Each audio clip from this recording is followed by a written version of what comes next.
A long time ago, on a comics page far, far away.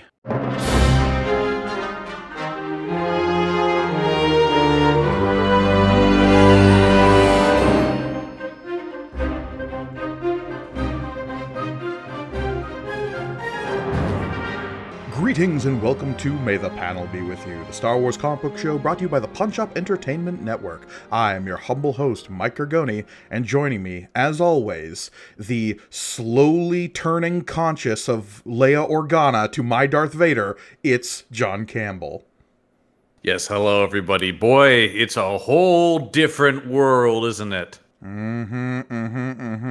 Yeah, we are in a whole new world, and not just because Star Wars was bought by Disney. We are in Star Wars Infinities, covering yet another version of A New Hope, but this time with a twist. Twist? Yeah, this is the M. Night Shyamalan take on Star Wars, which, God, I hope we never see. Yeah. I mean, we'll get to how this series wraps up, but it kinda is. Yeah. Star Wars Infinities, as we introduced last week, sort of the Marvel what if of Star Wars. Yeah, absolutely. That is the pitch here, right? We are on Infinities number 2, and lest we forget, back in Infinities number 1, this series dares to ask the question, what if Luke Skywalker done fucked up and did not blow up the Death Star at the end? Looking out for my boy Luke. It was a technical error, not the man himself's fault. This is true, but the consequences of such a mishap. Consequences. Oh, so many. Because lest we forget, last issue, I think this is maybe the series where we're going to have to do the most recap, because it's really tough to leap into this issue to issue, because as we talked about last time, there's this weird, I don't know if it's the pacing of this book. It definitely did come out issue to issue, but it doesn't read like that. No, and the reason we had to confirm that is it really doesn't seem like that. And both of us definitely read this as a trade when it eventually came out. And you're still reading this, because you actually own the physical copy of this. But I absolutely read these all as individual trade paperbacks. So I never really perceived how it came out. This is not the ideal way to consume this if you're reading this. For our purposes, we kind of have to do this, but I would not recommend. This is definitely we're recording the last 3 of these at the same time to let people behind the curtain. And I will say, much more satisfying to read these last 3 all in one go, like I did last night. Yeah, 100%. I can't even really. And I'm going to be sort of getting this experience as we're recording this, and for our YouTube listeners or watchers as we're going through this on screen. But like, having read the hard copy that I own, I didn't have the issue breaks, so getting those in real time while doing this show is going to be interesting. I know vaguely where the issues begin and end, but when I read them in the hard copy, there's no real sense of where they are. So I'll be curious to see natural reading the comic issue to issue. All of them feel a little abrupt. I feel like every time I was reading one of these, I was like, oh, okay, all right, that's the end. Okay. Whereas most comic books, when they're designed as issues, kind of like a TV show, even if you're telling an ongoing story, there is still a rising and falling action to the individual piece of it. Even in the most ham-fisted of the 70s comics that we've been reading, where the issue will just end in a single page, you at least have caption work to try to like wrangle everything and tell you this is the end of the issue, look forward to next issue, what could be happening next. It definitely still goes into like that Batman 66, could this be the end for Han Solo and Luke Skywalker? Right. Yeah, it does have that. This is just like, it doesn't even tell you that, like, it doesn't even say the end or to be continued. It just... No, that's what I'm curious to know. There must be a letters page or something that said, like, next month. Because I never read any comic that doesn't end with next month, entered Magneto or whatever. Man, he would fuck up Darth Vader. I mean, all the metal that's in Vader. Yeah. Doesn't stand a chance. I don't care, man. The force powers have got nothing on magnetic powers. Well, I mean, they're just about as equally flexible in terms of what they can do. That's for sure. I'm just saying, Magneto's got the more magnetic personality. I can't believe that was an actual power he had at one point. This is Actual Silver what? Age bullshit, but yes. Oh God, yeah, the abilities that they stretch to what magnetism could Yeah, mean. it was a lot. Really Magnets, makes how do they it work. work? Yeah. Anyway, let's So get into Star Wars Infinities, issue number 2. yeah. We've got basically the same creative team as we had before.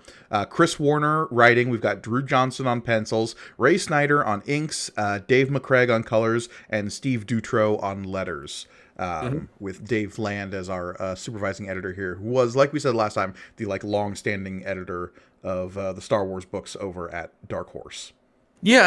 Like, I feel like Drew Johnson's artwork I recognize from other Star Wars of this era, right? Like, am I I don't think you're crazy? totally off base there, but let me double check. I mean, he's definitely did, let's see, a few issues of Rogue Squadron. That's probably where we know him from most. Yeah, because that was the big one for both of us, I know.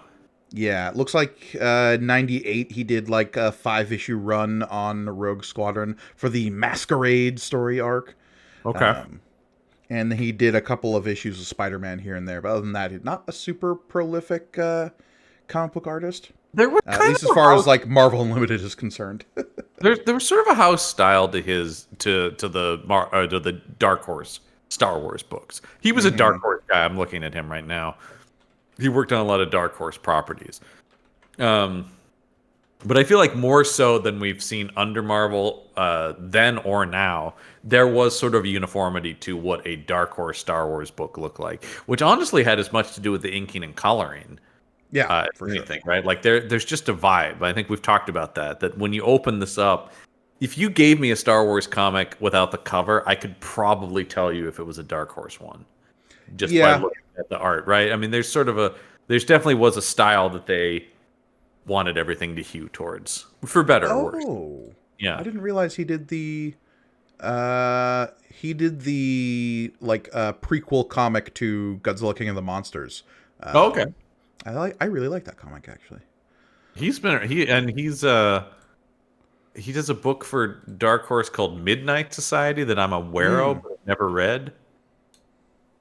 That's his creator-owned book.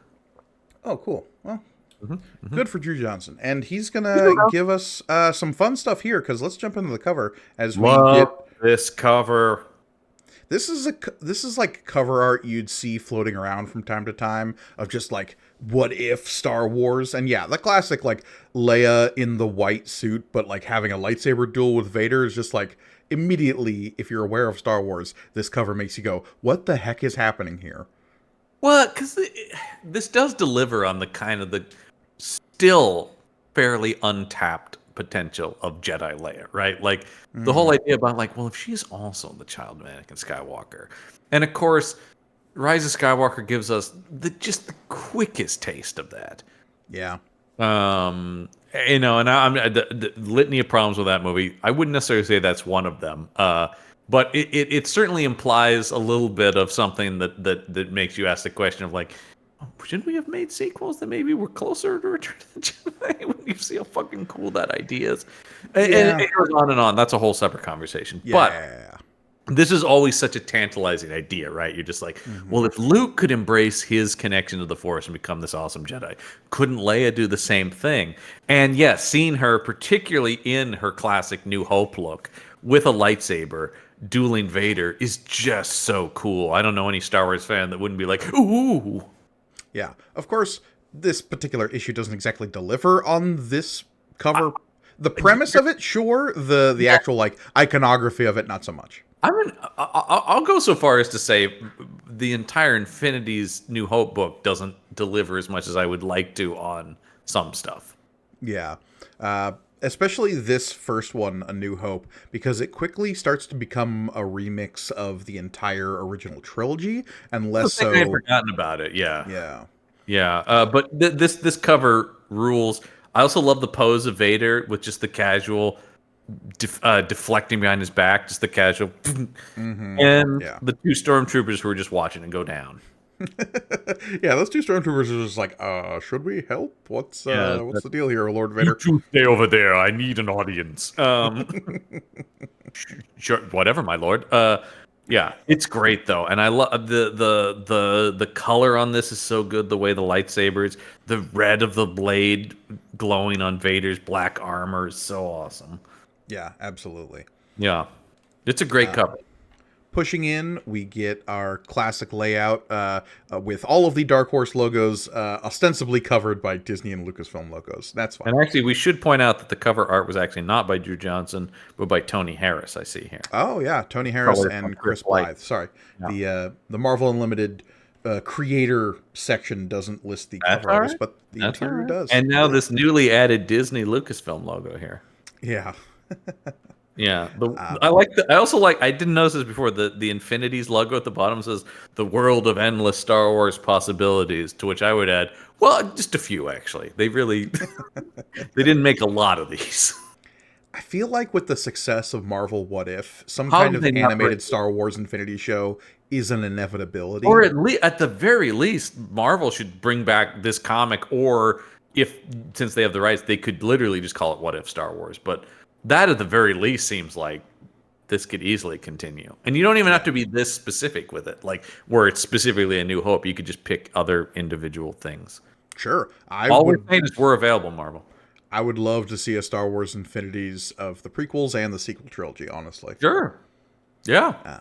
Though, yeah, the what if of the sequels is definitely rife for abuse. Immediately, what if Qui-Gon survived the Darth Maul duel? Comes to 100%. mind, right? Yeah. That's the first thing. Once again, Marvel, any time we're ready. I would even go like weirder. It's like, what if the Trade Federation's blockade of Naboo was successful? Oh, there you go. Just like, okay, so what if, like, because Palpatine's behind that, right? But all he's doing is catspawing them to get into a position to, like, gum up the Senate so he can become Supreme Chancellor. Right. But what if they are super successful and manage to, like, leverage back at him? Interesting concept.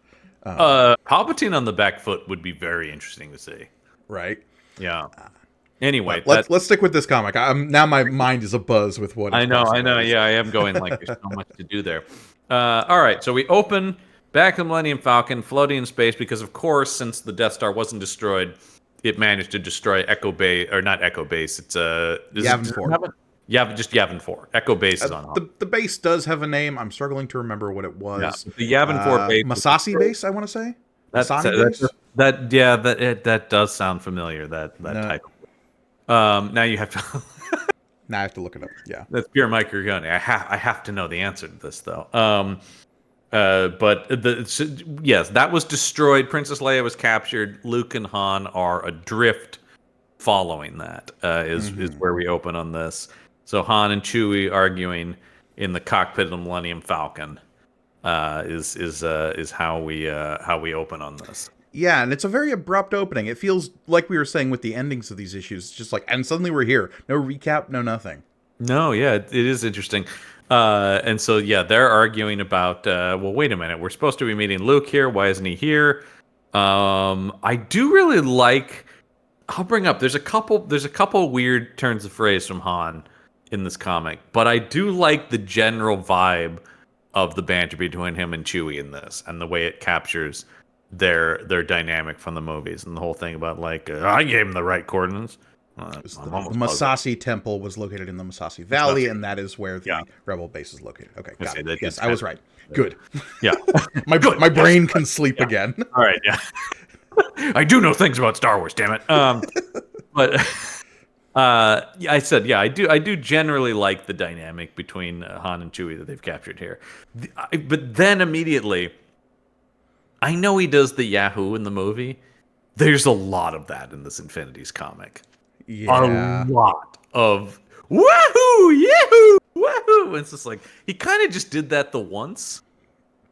And I'm okay if you want to put it in again, but get ready to experience it a lot. Yeah, on this fourth panel here, when he's like, "Yoo-hoo, Luke, where you been, pal?" That's what I mean. It's sort of like that one in New Hope kind of stands out because it's sort of like, oh, well, that's like the only time he did it, which sort of makes it a memorable thing. It's not a key component of the Han Solo character, nor No, should it be.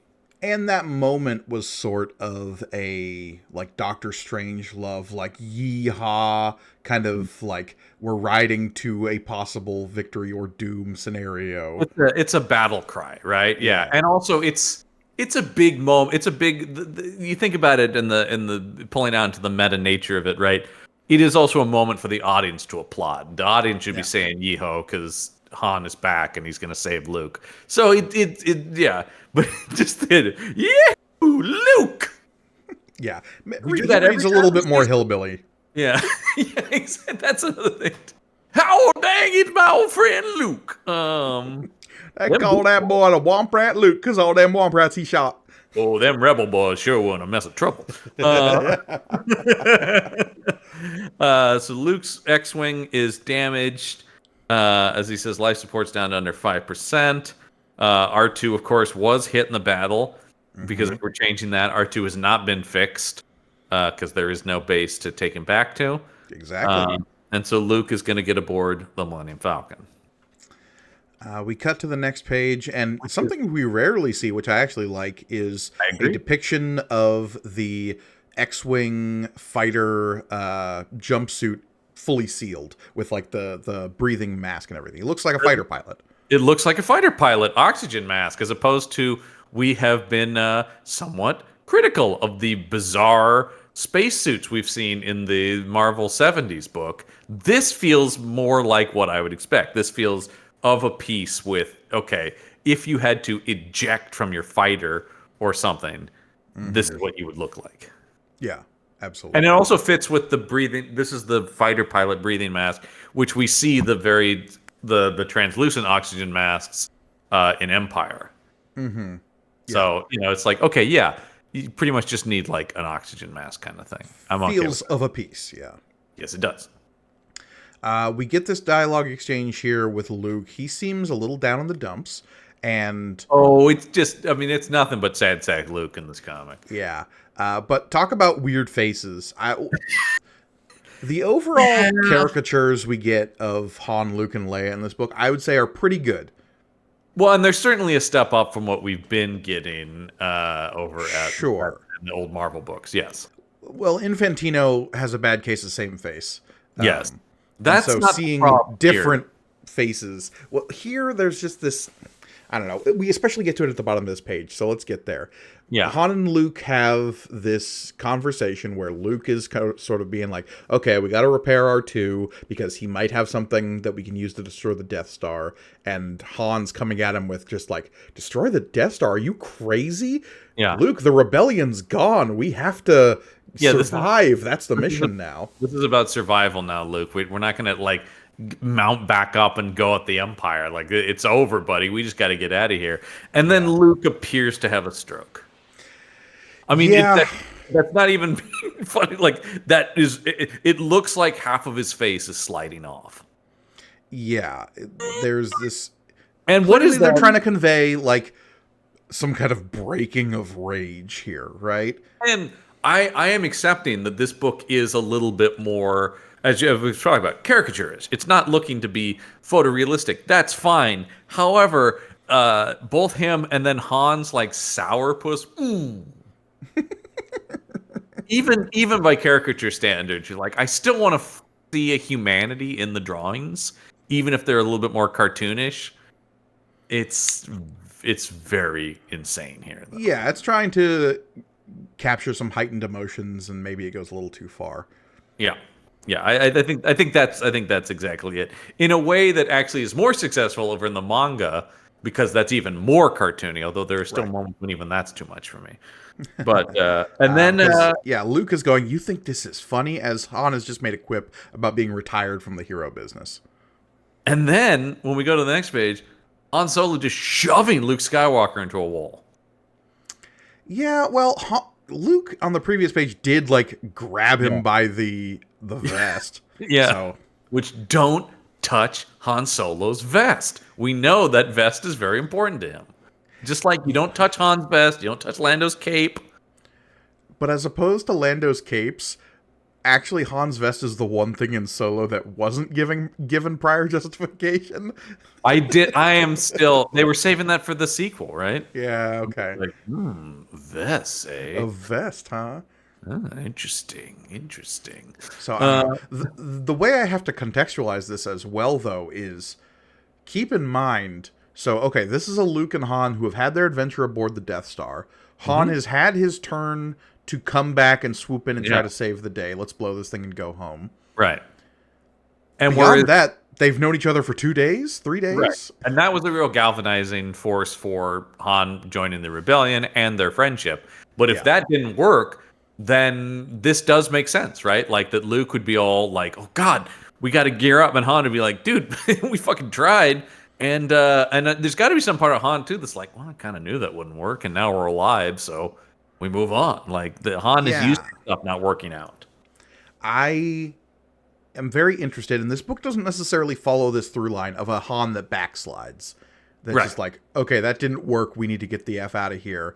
And that is his character over these first 2 issues, but especially in the 3rd and 4th issue, it just feels like, well, we're still dealing with heroic Han here. The other thing is definitely what we talked about last week with the what happened with the initial pitch for this. It's hard not to see with Peter David.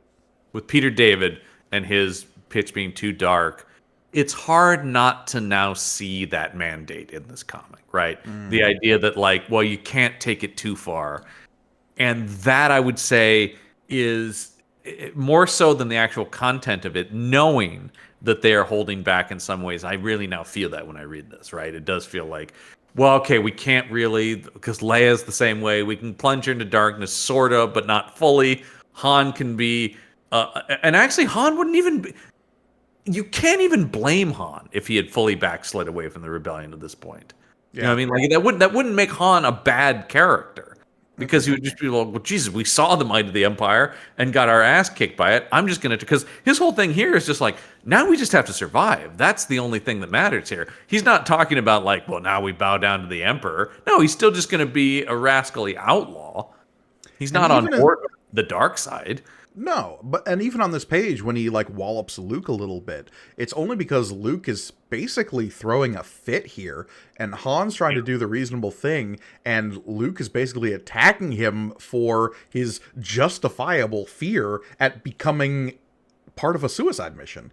Well, and also it is sort of like this just happened. Maybe take a day or two before you're like, we gotta go right back at him, you know? So like, Jesus Christ, man, what are you gonna do right now other than get us killed? And so Han socks Luke in the jaw. Yeah, but even when he like punches Luke, this is after Luke has tackled him after Han pushed him off. He socks Luke and says, are you nuts? Look, I'll cut you some slack because of what you've been through, but don't push your luck. I'm not in the mood, okay? Enough. This is a Han, like we talked about, they're not like best friends, but it is a Han who has respect and some kind of care for Luke Skywalker, but is also like, and he's doing this out of his like, you need to sit down and think about this, kid, and stop grabbing my vest. You're gonna tear it. But we have another flash here of some dark side in Luke that we got in the first issue, as his eyes become pinpricks as he says, enough, and he ignites his lightsaber and says, we haven't even started. I wish they had kept the eyes, some form of messed up eyes on the second when he has the lightsaber ignited. Because that's, I mean, let's see. No, had Revenge of the Sith come out at this point? Because that is something I love in that movie. This is 2001, so no. No, okay. Because that is something I love in that movie, the way that the dark side actually physically corrupts you. And the change in Anakin's eyes is so cool. And then I do love this this next panel on the first panel on the next page, which is the sort of Sergio Leone shot of Han reaching for his blaster. With a ghostly Obi-Wan going, everybody calm down. This page is so weird to me for a couple of reasons. First off is right at the top of the panel, just out of nowhere, Ghost Obi-Wan being like, whoa, boys, whoa, whoa, whoa, whoa, whoa. I guess I'm going to have to be dad here. Dad Kenobi, more like. Second, we have Luke's reaction here to Ben, Yeah. and Han Oh. reacting. Ben, you are nuts. Yeah. Oh God, he's fully lost it now. So Yeah.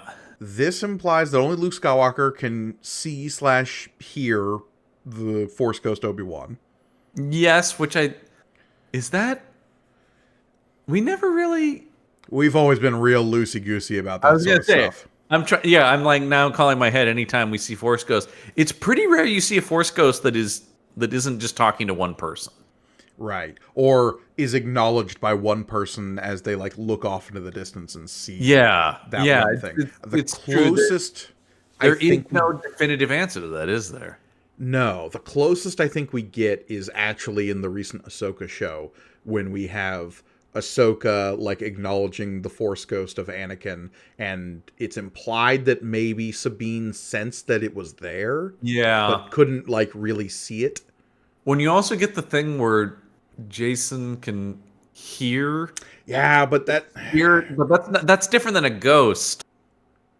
and is he like sensing just the world between worlds where they're fighting, or what's going on Yeah. there? We don't know. Again, I like that there's some ambiguity there because it gives Oh the yeah. Force a more like mystical vibe. One of the things that the amount of Star Wars we've consumed has taught us is sometimes vagary is actually for the best in this franchise. Yeah. Yeah. And that's why I don't necessarily like this page where it like firmly implies that Right. only Luke Skywalker can see/hear Force Ghost Obi-Wan. An interesting thing would be if Han had some sense of something, like he can't fully see him, but he Yeah. has some sense of a presence there.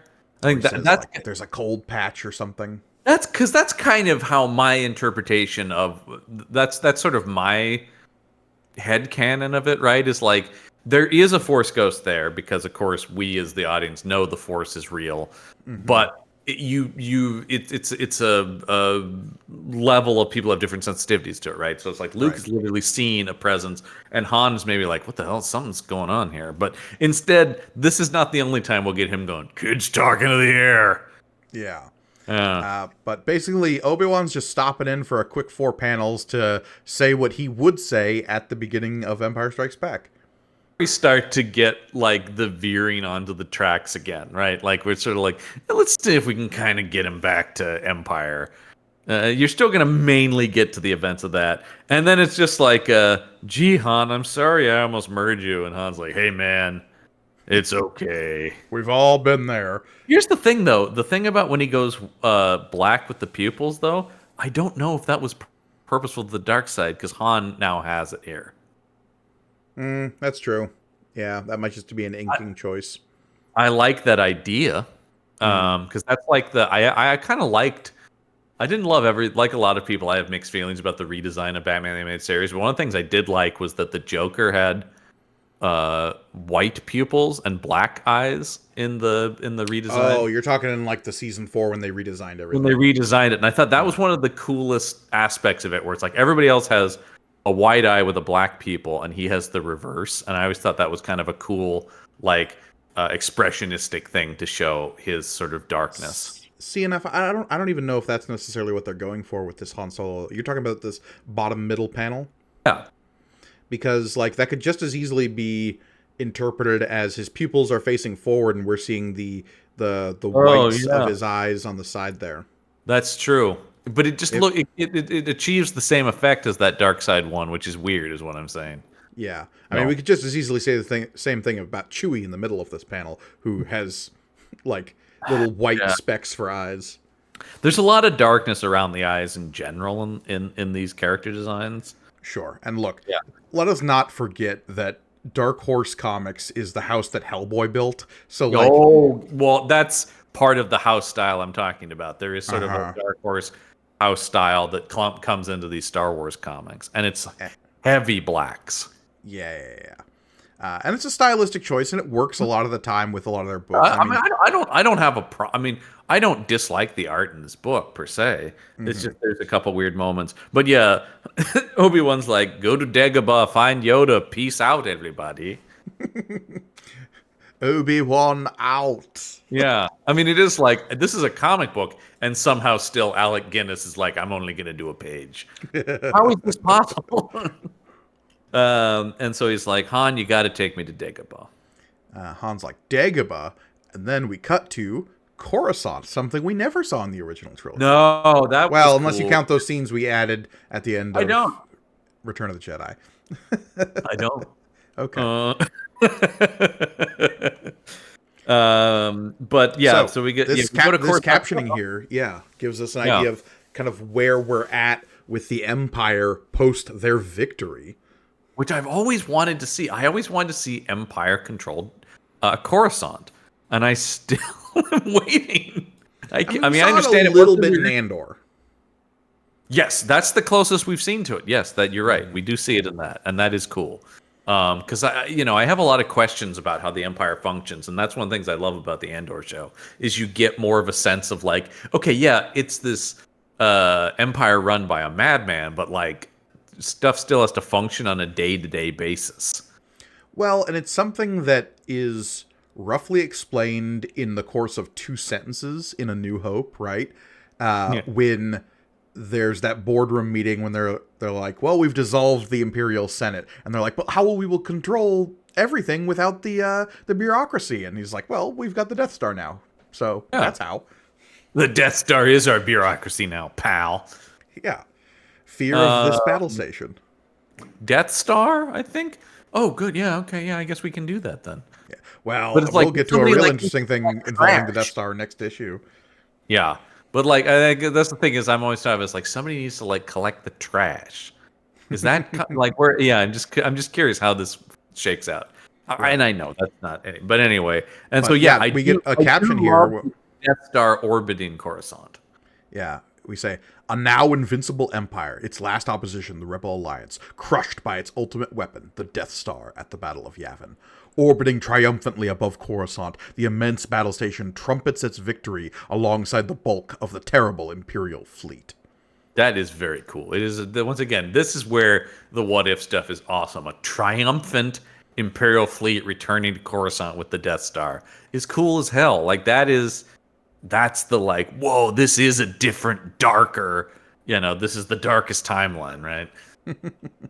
Well, and on this next page, you wanted to see Coruscant with the Imperial flags waving over. We see just straight up the Nazi flag, but it's the Empire. And I mean, that's not hard line to draw, right?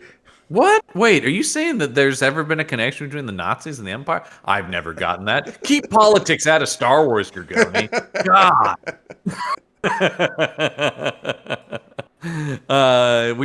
Next you can tell me it was an allegory for Vietnam. Jesus. I don't know who would have put that idea in your head other than George Lucas. Yeah, what does he know about Star Wars? The guy's not even a fan. Yes, I do like Princess Leia going, yeah, this is just, I don't care if you've won. This is disgusting what you've done to Coruscant. This is just awful. And Vader's like, well, tell it to the Emperor, lady. I'm certain the Emperor will be interested to hear your views, Princess. Mm-hmm. Yeah. Yeah, see, you use that kind of talk in front of him and see how far it gets you. But yeah, we cut to, what's this? The Jedi Temple. Mm-hmm. It's also very cool. Once again, this is cool to see. This is cool stuff that even beyond the Infinities, but just now making something set in the New Hope time period with the knowledge of the prequels, as we're now seeing how imagery we're familiar with in the prequel movies, how it would be under Imperial control. So seeing this sort of corrupted Jedi temple.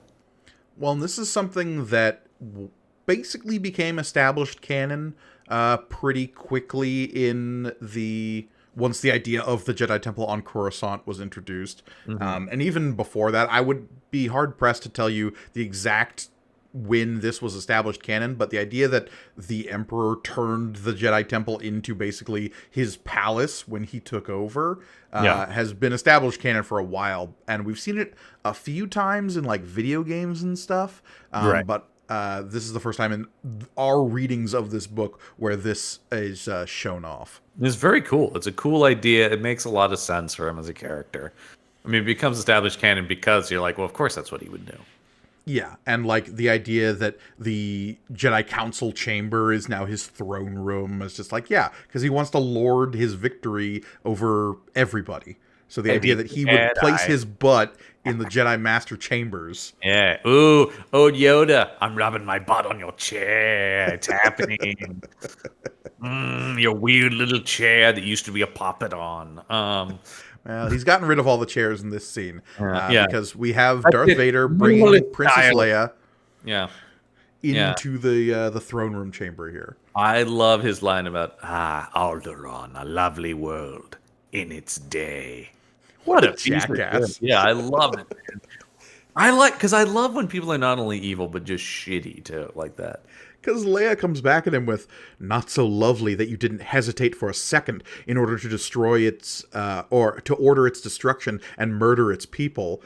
And the Emperor's just like, well, there is that. Yeah. Oh, did I? Oh, I guess I did. I've been a bad boy. Have I been a naughty Palpatine? Oh, my. Go to the next page. There's a letter missing in the Marvel Unlimited. Yeah, I think this was a lettering issue. Is that in the physical version too? That is in the physical Dark Horse version I have as well. We got misprint then, yeah. Yep. It's supposed to say sentiment, but yeah, I mean, it says sentiment. Yeah, sentiment. Sorry, misspoke. Yeah. And he is just like, this was always going to happen. I have foreseen it. Look, a lot of people have argued for a lot of years over what exactly the Emperor has foreseen. My opinion's always been some stuff, but not as much as he claims. My view was always just like, and when things are going well, he's foreseen it. Yeah, no, see all this? Called it. Foresaw that, foresaw some of those. Yeah. Oh, and do you think when they told him the Death Star blew up, he's like, that was always supposed to happen, though, if you think about it. I actually did foresee it, but it's actually, and let me tell you why it's actually a good thing. Clearly, the Death Star I saw that was triumphant was the second one. Already got that one halfway done. I think we're building the second one. That was the first one was a fake out. But the Emperor is a real chungus here when he says, No, my dear. You are going to live a long life, fed and housed and cared for like a family pet. Perhaps I am not without sentiment after all. Yikes. This guy, man. This fucking guy. Yeah, I do like that. That's more evil that he's just like, oh no, we're gonna keep you around. And you're just gonna have to take it. Well, and at this point, does Palpatine know that Leia is Anakin's kid? I think so, right? I don't know, because find that out. I mean, we don't really get an answer, do we? Yeah, I don't know. All we know is that Vader is sensing a disturbance. Thought, I'm sure, but once again, of course. Yeah. Vader is sensing a disturbance in the Force, and Palpatine's just like, don't worry, it's probably just because I'm so awesome. Yeah. The thing is, I'm so cool, the Force is actually disturbed by me. They're like, whoa, that guy's pretty powerful. I mean, his line is literally, any such disturbance is now rendered meaningless. See to the princess. She will be yet of great value to us. I was going to say, I think our Emperor, we always default to Seth MacFarlane's impression of the Emperor, who talks like that. Whoa, dude. Because it's fun. Fuck is an aluminum falcon? One of the funniest things ever. Or the My Lord Stormtrooper. Yeah. Stormtrooper.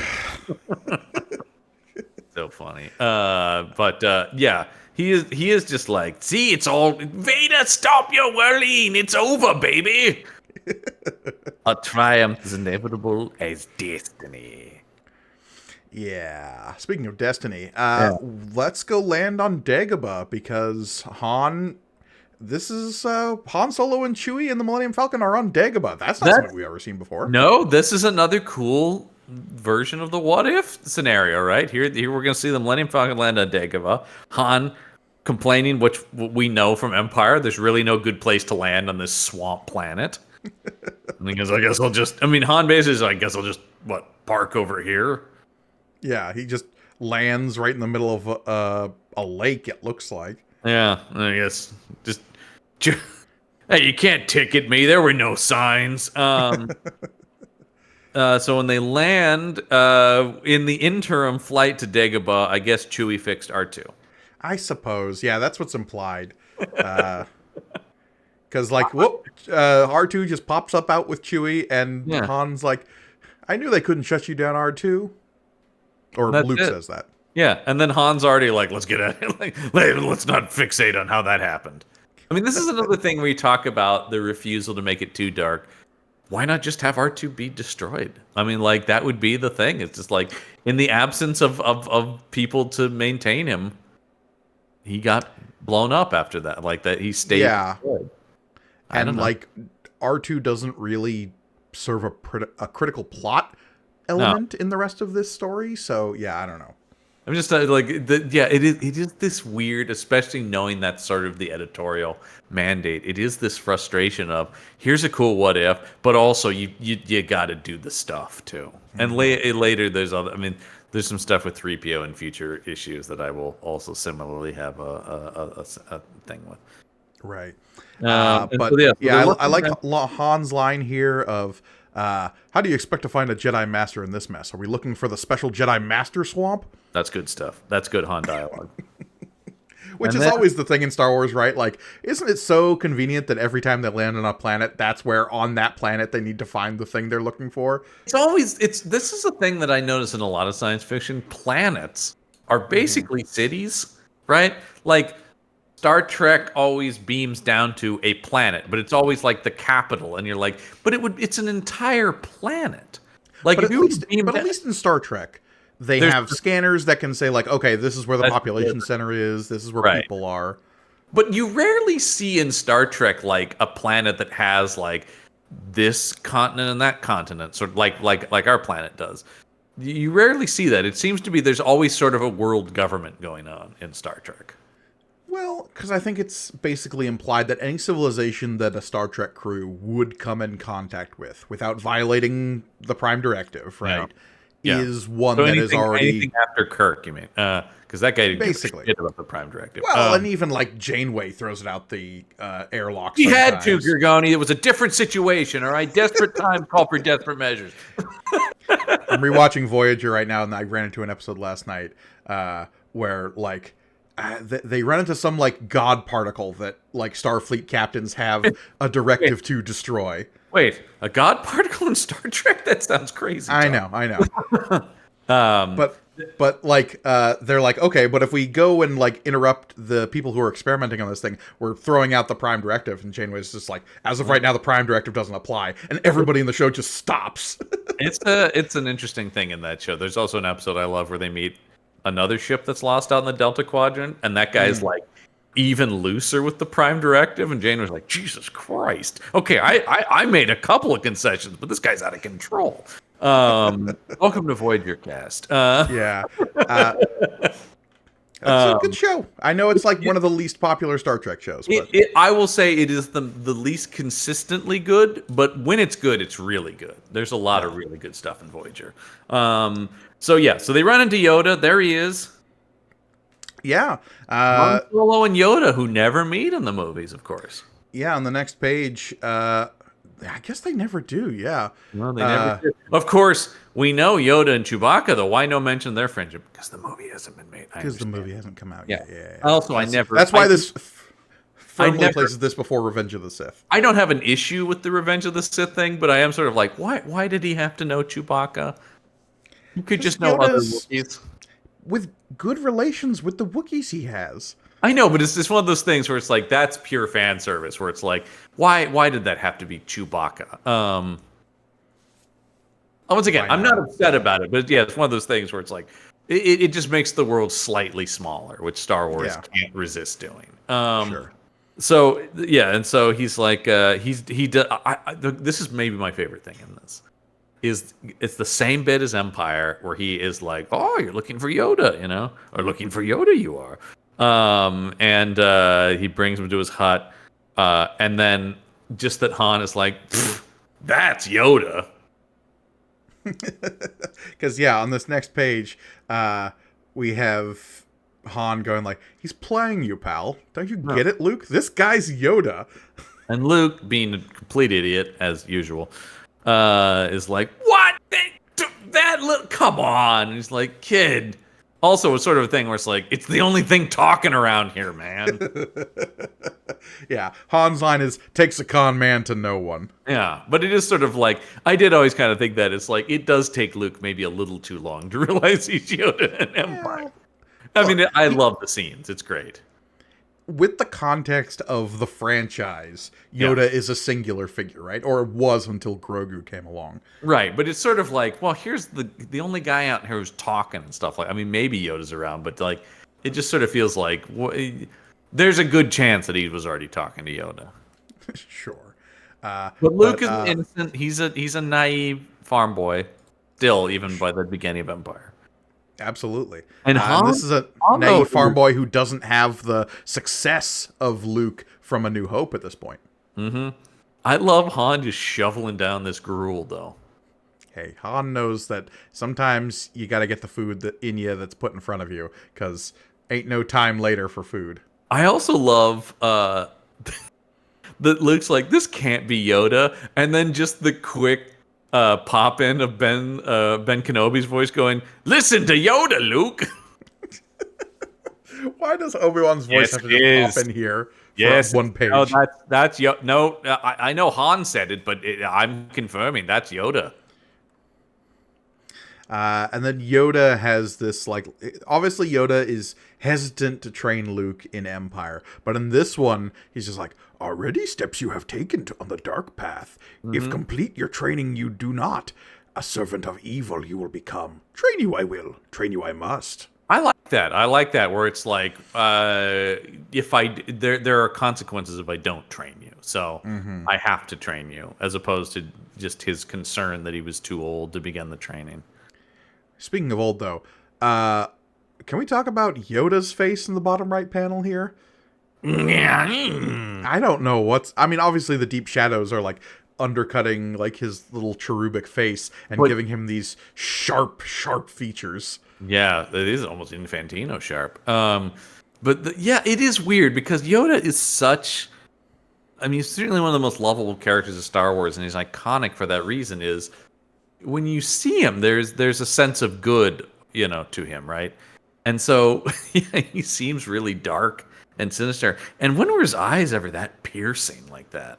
When you take away the shadows and sun, he's like, and his brows are so, like, cleaved onto his face. It's like very intense Yoda look. Going from this other panel, which is sort of the close-up of him thinking, which has that sort of classic wise Yoda look to it, and then suddenly he's like, and he's not, because on this the future depends feels like that's his, like, worry, but instead it's coming off as like, on this the future depends. It's like it's weird. It's a weird choice. Yeah.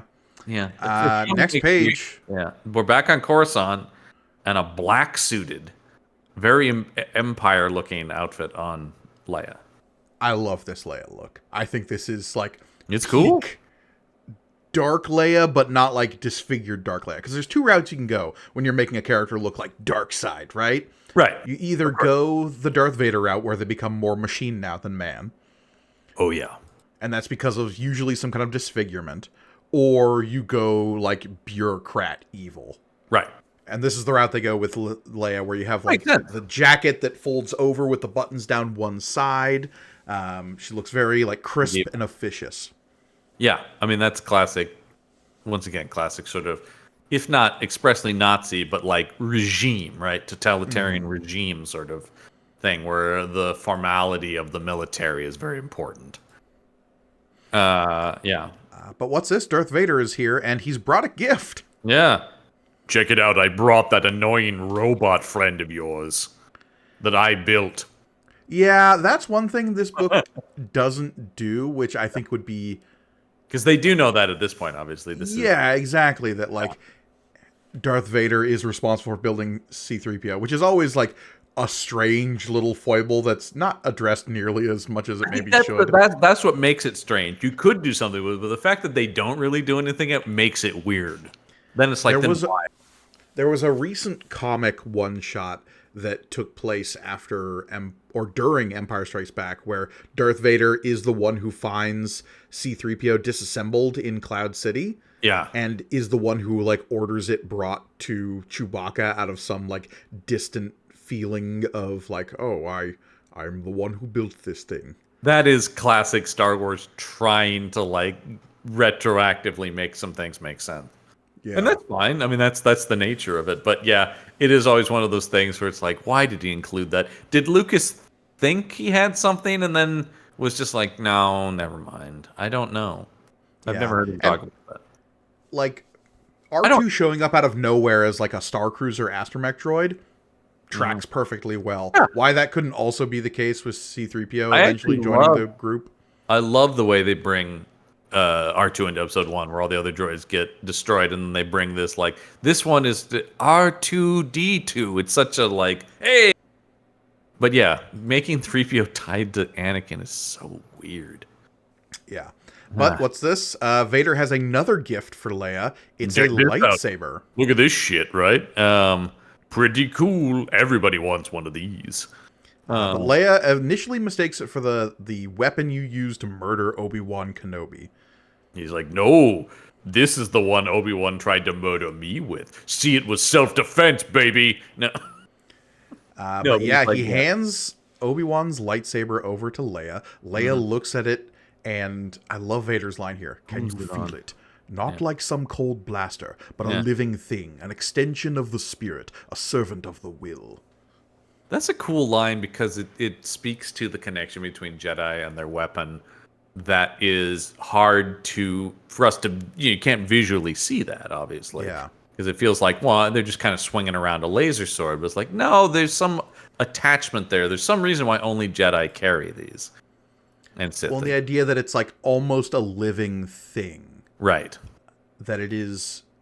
And they address this a little bit in Ahsoka, how like... And even The Mandalorian, for that matter, it's just like, unless you've got the training and you open yourself up to it, like a lightsaber is a very imprecise weapon for most people because they need to be able to connect with it on a spiritual level. You see that with, I love the way that they have the Mandalorian, like, clumsily tossing the Darksaber around, right? Like, yeah, it's a deadly weapon, but he's not wielding it with grace. It's just sort of, if it hits somebody, it'll kill them.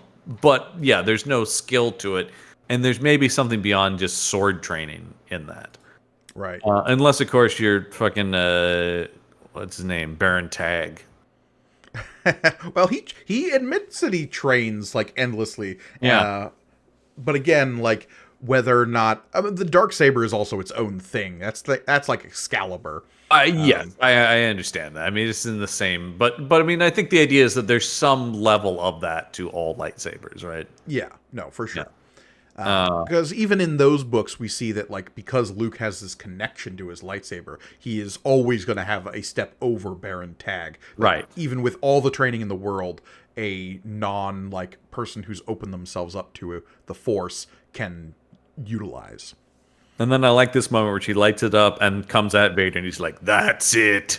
Oh, yeah. Again, release your anger. Your anger makes you powerful. This feels a lot like the throne room fight between Luke and Vader, where the Emperor is loving the more Luke loses control with the lightsaber. Right. Well, and this is the acknowledgement here that, like, Vader knows something is up with Leia. Yeah. He doesn't know the precise nature of what's going on, but he knows that she's strong with the Force because she can immediately get this connection out of the lightsaber. And so then when we turn the page, he says, you're powerful, but not ready. It's like, yeah, there's something within you, but it's raw. And then she tries to kill herself with the lightsaber. That's she pretty screams, dark. ready to die, as she puts the lightsaber under her own chin. Yeah. Because, I mean, and that speaks to Leia's character, right? That she would rather die than be the pet of the Emperor. Right. He's like, then no, Darth no, Vader no. Yeah, snatches it out of her hands with the Force. Yeah. But then goes on to lecture her a little bit. Yeah. And he's just, yeah. And it's... once again, we have the meta knowledge of what the connection between them is, but you start to go like, is there like a gaslighting aspect? You think about like what is Leia thinking is what they're wanting to happen here. Yeah, I don't know. I mean, obviously, this is Vader who is looking for a way in, who senses how powerful Leia is, even if he doesn't know the personal connection here, and is seeing something in her that he maybe like sees in himself in terms of like there's a lot of raw power here, and if it's not directed properly, it will go to waste. I mean, I would say one of the biggest stumbling blocks of the dark side is that they're constantly trying to corrupt good people. It just feels and because it really worked once with Vader, right? And so, but it's just like, God, you guys spend a lot of energy instead of just killing your enemies, trying to turn them, which is like, yeah, man, if you turned Luke, that'd be great, but like, at what point do you call it a day on that? Well, and especially when you're dealing with like Sith proper, like there can only be two, and like, do they not all know this? And there's some debate on like, okay, but like the apprentice is always trying to usurp the master, so in cultivating powerful acolytes like Asajj Ventress was to Dooku, they're setting up their own like lineage if they ever succeed in taking out their master. Well, I think we see a lot of that also in Ahsoka, right? With the I think technically Sith. No, they're not. Yeah, you're talking about Baylan Skoll and Shin. Yeah, but that there's even though they're sort of master and apprentice, though there's a breakdown in what they're looking for. Right. Yeah. And with Shin, there's almost like this. She's almost like the thing where it's like the whole idea of corrupting good people is just like you're maybe a little too eager to be evil, lady. Cool your jets, maybe. It's a little much. So anyway, yeah. So he's just like, well, think about it. I'll be back. Yeah. Meanwhile, we cut back to Dagobah. Luke's doing his training thing. We see Yoda riding on his back. He's flipping around. Very Empire Strikes Back. Yeah. I mean, this is iconic Empire Strikes Back imagery. And they're flipping around, and it is sort of like, I guess, my read of this, and it's once again, my read of this, because of the editorial mandate that we've been talking about, is kind of similar to the Star Trek 09 movie where they talk about there's been a break in the timeline, but it's trying to repair itself and get back to how it should be. I guess that's kind of how I have to read this. Once again, I know that that's just because that's what they're sort of insisting happen. Sure. But that's kind of how I read this, is like, okay, even though we've changed this, the timeline wants to be where it should be. Well, and that's the interesting thing about these Infinity books, and this first one specifically, is it begins to remix other movies as well. Yeah. So, like, yeah, here we're firmly in Empire Strikes Back territory. No longer are we in a what-if story about A New Hope, right? Yeah, and that's almost sort of like once again, that's sort of like a missed opportunity where it's like, oh, whatever happens after New Hope, if you change this, should be totally different.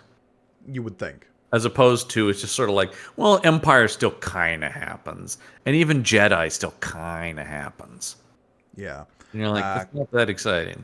Because we cut back to the Millennium Falcon, and we get in this dialogue here that Han and Chewie and Luke have been here for 2 months.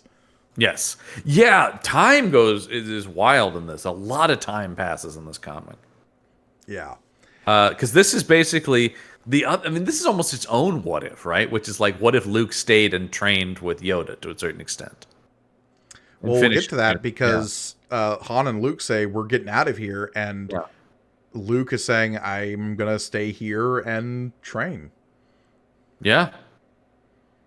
And then, of course, and once again, the voice of Obi-Wan's going, listen to Yoda, Luke. That guy is smart. And on the next page, we have hello Luke. Yeah, Obi-Wan waving, but Luke saying, oh. I have listened to Yoda. I just think maybe I could be doing more good out there, doing something. And then this love the Han. What does he keep talking to? Julie's just kidding. Yeah, I don't know, man. And you would think all this time spent on Dagobah, Han is once again, at this point is now rejecting some pretty obvious evidence of the existence of the Force. Yeah, and why wouldn't Luke say, "Yeah, I can see a ghost of Obi-Wan Kenobi, the guy we saw killed in front of us." Like, yeah, he just does he ever just go like, "Who are you talking to?" And Luke's like, "Oh, nobody." Why? Yeah, why would he be vague about that? Yeah, it is weird. And so he talks about you've got to be Obi-Wan's like you got to be careful because you're at the same crossroads that Vader reached. You don't want to become Vader. Which is And totally then Luke's fair. like, I got okay. That convinces him. He tells Han, "You go on without me, but like I'm gonna maybe need a ride at some point if you want to swing back around Dagobah." And Han's like, "That's cool." I do like Han's line here at the bottom of this page when he says, "May the Force be with you." I can't believe I just said that. Once again, that's where he's really nailing the Han Solo voice. That's perfect. And so they're off they go. They fly away, and Luke's like, "Well, that was a tough decision." And Yoda's like, "Yeah, but you'll thank me later." Because, I mean, I love his line here. "Mark this moment well. Your first victory over the dark side, this is." Yeah, many more 'Cause, such yeah. battles there are to come. And then perhaps somebody who's maybe losing the battle with the dark side. Kind of a good cut here. Yeah, we cut to Leia and 3PO out in the garden. 3PO commenting that it's such a lovely day. With yeah, 3PO's 3PO. actually in heaven, man. Just being on Coruscant. This is I great. love 3PO's like consistent across every single trilogy and every single appearance of his inability to read the room. That is, yeah, it's true. In every multiverse, in every aspect of the multiverse, that's still a consistent 3PO. All of his variants are still like, this is great. Isn't this lovely? What? We're prisoners? Who cares? 3PO loves his golden cage. I must say, the Empire is treating you rather well, considering the circumstances. Oh, Lord Vader. He's princess. He instantly is just like, well, hey man, we get a nice comfy bed and 3 meals a day. I'm not complaining. But yeah, Vader's coming to visit. Again, we got to remember that like 2 months have passed here. Right. And I do like Leia's line here when Vader comes up to her on the next page. It says, "Don't worry, I won't jump." It's like, right, yeah, no, I know. And also, though, there's a security field, so it's fine. Even if you wanted to kill yourself again, you can't. So Right, exactly. Vader's monologue here to Leia is so interesting to me. And this is the big what if of this comic, I Right. think. Right. Like especially considering they introduce it in issue 2 and moving forward over the last 2 issues is like, okay, the Empire is stable. Now we have to look to its longevity, which was never a thing we'd considered before. Right, right. And that is an interesting idea. And sort of the idea, too, about like, well, isn't your goal peace? And isn't that kind of what we have here? And do you want to ensure that for everybody? Like, it's sort of just like, aren't you kind of now the asshole if you keep trying to fight this? It's like, yeah, we have established a galactic empire, and we've done so on top of millions of corpses. Yeah. But all those people are going to stay dead. Yeah. There's nothing you can do to bring them back, and we have established peace. Yeah. So what will you do to ensure that that continues? Yeah. It is a very interesting idea. Yeah. And it gets because it gets to like the darkness of he makes the trains run on time, right? Right, exactly. But Vader introduces this idea that the Emperor is dying. Yeah. So And it's so like, there's going to be a power vacuum potentially. it also raises the question, if the Emperor has no one to be smugly evil at anymore, does he just lose the will to live like Padme? It's a rampant problem in the world of Star Wars, I guess. Yeah. Yeah. Well, somebody else lost the will to live today. Ah, Lord Vader, I have no one to crush under my boot heel. I don't know if I can keep doing this. Yeah. I don't know. It's just the same thing every day. Now all I have to do is sign off on invoices. Oh, God. Yeah, now it's all the bureaucratic work he didn't care about before. And I'm like, oh, God. Oh, what is this? A meeting about traffic lanes? Oh, Jesus. Trade blockade, and what's this? Naboo. Why does that sound familiar? Oh God, not again! Get it together! But yeah, Vader proposes all of that. Then we cut immediately back to Dagobah. Back to Dagobah, and Luke's like, I don't know, man. This tree's creepy. And Yoda's like, "Oh yeah, remember this tree? This is the tree with the cave. The cave with the evil." Yeah, it's almost like this happens in another reality too. And so yeah, we get basically this is pretty much almost line for line the Empire going into the cave. And much like that, he faces Vader, except for here's the Infinities change. When he cuts the head off, why, it's Leia's head, not his own, that we see in the movie. Bum, bum. Oh, no. Because the big reveal is Leia is his sister, right?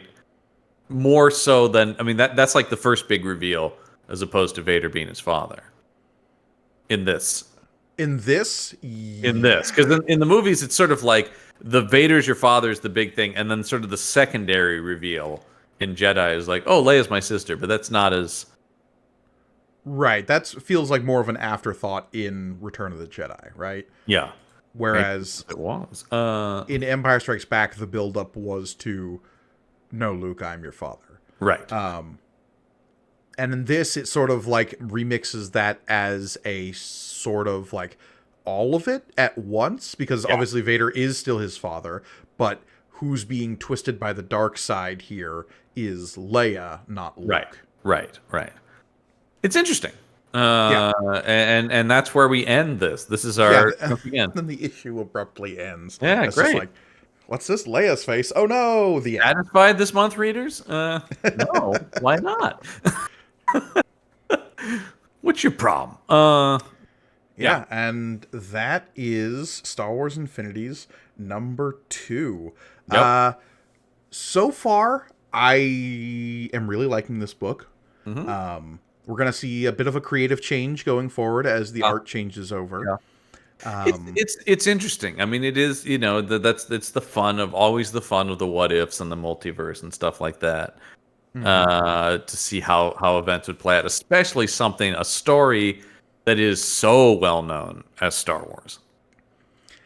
And I love the idea that this particular issue introduces of Darkseid Leia, because that's something we haven't really seen explored in other stories before.